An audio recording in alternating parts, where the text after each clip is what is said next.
Welcome, I'm the Kaiju no Kami here at Denver Comic Con 2018, and I'm interviewing great author, writer, artist, Free. Yes, that's right, his name is Free, right? Yes, my name is Free Isabelo, and I'm from Las Vegas, Nevada. And it's pretty cool, he's giving free sketches, which has a double meaning to it, with free as in him, and free because they're free. Are you enjoying yourself here at Comic Con? You know what, I'm actually very much enjoying myself here at Denver Comic Con 2018 with the Desert Wing Comics crew. I'm sitting next to some legendary artists, and I have a great opportunity to get in front of the people and try to get in touch with all the fans of comic book art. So I love it. I love it. Have you seen any good cosplays that really stuck out to you? Oh, well, I'm a Captain America fan. So anytime I see a good Captain America, I gotta stop him. Let me get a picture. But there's so many good ones out there. I mean, I saw one that Iron Man that had literally like moving parts on him and everything, and it was really cool. I didn't see that Iron Man. That one sounds pretty awesome. Yeah. There's also like a Magneto that I saw that was really good because I'm a Magneto fan too. And so anytime I get to see the comic book characters come to life in real life, I mean, especially when they put so much artistic value to it, it's really, really amazing. Yesterday I got a recording of a really cool Apocalypse and Arcade from X-Men that were really cool looking. Right. And then there was a Captain America outside. The guy had his motorcycle with him. Mm-hmm. So when I started to record him, a couple of Mario Kart cosplayers came by. So they did like a fake quick little race. Right. Oh, that's awesome, man. That's the reason why you do Comic Cons, especially like in Denver. There's so many people that are so artistic and so creative that you get to see and be involved in the community. You know, the art community, the comic community, the geek and nerd community. We all come together and just have a great time. I love it. And is this your first time in Denver?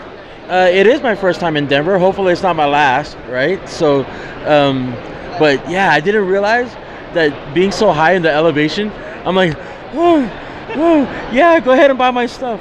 But again, I love Denver. This is my first time here, and hopefully it's not my last. Have you gotten to sightsee at all? Are you planning to see anything specific? We got to no. Like, to be honest, Denver Comic Con is so busy and such a big event that I haven't got to see like the Rockies or anything like that. I haven't got down to Colorado Springs or anything like that. It's more about the fans, and it's more about getting involved in the community here, like at this event, because there's so many people to meet, and they're all coming in from different states and everything. But yeah, I haven't got to see too much of Colorado. Hopefully I see it the next time I come around, right? But for this show, it was mainly about meeting new people and meeting artists and guys like you. I know I'm amazing, as my fans will back me up. Right? Just like, oh no, he's amazing. That's amazing. I have a super ego, no room for id or ego.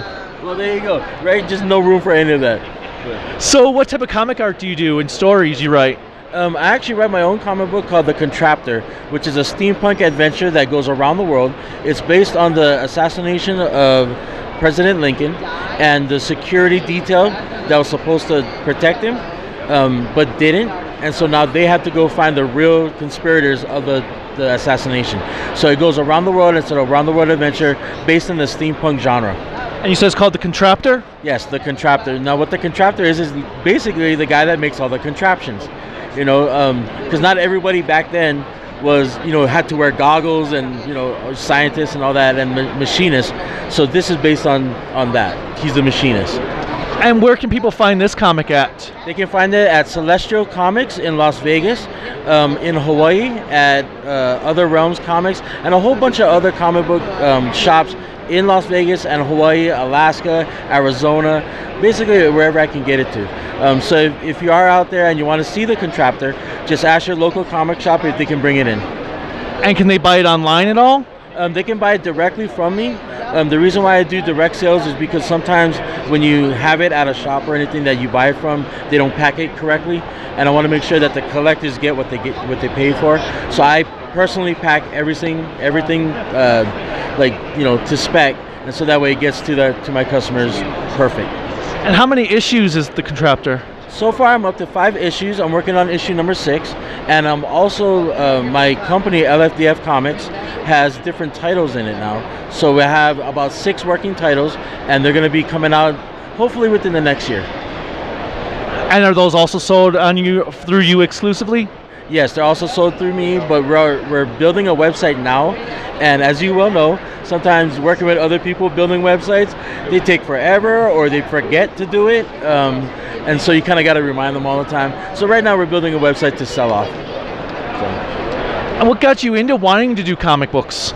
Well, I was based out of Hawaii at first, and I was actually a graffiti artist in Hawaii. And when I moved to Las Vegas, I didn't want to go to jail just to be artistic. So I went down to my local comic shop, and I saw 3 guys sitting at a booth, or sitting at a table, and they were just drawing. And so I sat down and I said, can I draw with you? You know, like one of those when you're a kid, can I come play with you? And I drew the most horrific Green Lantern. And so I decided that I liked the artwork, I liked the industry, and I wanted to be a part of it. So what I did, I actually started learning how to do anatomy, perspective, you know, how to draw somebody holding a can of soda or, you know, can of pop. All the little things that you need to do to be in the industry. So that was about 6 years ago. So I haven't never drawn comic book style art until about 6 years ago. And so now I'm here at Denver Comic Con. So what would you tell the kids that are similar to yourself that they want to do something artistic but they're not sure how to really get it out there? Okay, well, I tell everybody that I'm not a talented artist. I'm not somebody that can just pick up a pencil. I work hard for it. I work every day and I try to learn every day something new. So even if you think you're not good, you can get better by just doing it. So I tell a lot of kids, this is if you want to be a part of the industry, if you want to be a part of the comic, you know, industry, and, you know, try to get into comics and all that, just work hard at it. You don't need to be super talented. You just have to have the drive to be. And so if you want to get into it, the best thing to do at any level, even if you're 5 to 55, is to go to Comic Cons, go to Denver Comic Con, go to San Diego, go to all these different places and meet new artists, meet artists like legendary artists, so you can get advice and to tell you like how to stay or how to get into the industry, how to maintain being in the industry without burning out or without, you know, like getting into any trouble. You know, because sometimes people are like, oh yeah, I'll take in this commission, and then they'll stack up and then they won't get to it for like 3 years. So don't be that guy. But yeah, so basically you just got to work hard at it and just stay in the industry. Go to Comic Cons, go to all these little events, go to your local comic shop. You know, that's where everybody starts, because that's where the comics come to you. So go to your local comic shops. And I know you said you're currently building a website, but do you have any social media links people can follow you at to find out what's coming out, what you're working on? Yes, I'm actually on Facebook. There's just like everybody else, at Freak with a K Flow 808, and so you can look me up. Or my name is Free Isabelo. You can look me up that way. Isabelo. So that's free like free as a bird. Isabelo. Or you can go on Instagram under Freak Flow 808. And of course everything else like Twitter and Twitch and all that kind of stuff. So yeah, go ahead and check me out. Any final thoughts from my viewers? Keep viewing, because the reason why we do this is because we got love for the industry. We got love for the nerdy and the geeky stuff. And the more we get it out there, the better we are. You know, everybody has a geek in them. It doesn't matter what it is. You can be a geek for football. You can be a geek for comics. You can be a geek for anime. Doesn't matter what you're a geek for, just be a geek in what you do. Or you can be a geek for all of them. You can be a geek for all of them. Well, thank you so much for your time. Right. Until next time, bye.